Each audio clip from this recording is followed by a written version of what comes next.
সবাই আসো। যারা ক্যানিংয়ের কাছের লোক তারা হয়তো ভাবছে এটা কি হচ্ছে, এটা কি ধরনের হচ্ছে। একদিন এই ফেসবুকটা সবার উপরে চলবে এই বলে আমার ছোট্ট খট্ট একটা বক্তব্য এখানে শেষ করলাম। আমার ভাইকে দিলাম, আমার ভাই বলবে। Wow, thank you.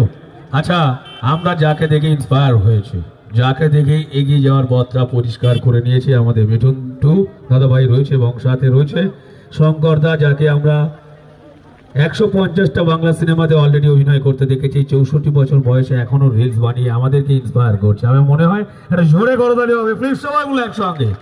R very most talented Mithun too এখানে অলরেডি মঞ্চে রয়েছে, যার ভিডিও প্রতিনিয়ত আমরা প্রত্যেকেই দেখি এবং যাকে দেখে আমরা কিন্তু এই কাজে আসার মানে কি বলবো অনুমতিটা পেয়ে গেছি আর কি, যাকে দেখে আমাদের আসার আগ্রহটা জন্মে গেছে। সেই মিঠুনদাকে আমরা প্রথমেই সংবর্ধনা দেব এবং সংবর্ধনা দেবেন আজকে আমাদের জুনিয়র কন্টেন্ট ক্রিয়েটার ধামাকা মেটাবের এই অনুষ্ঠানের যারা আয়োজক রয়েছেন।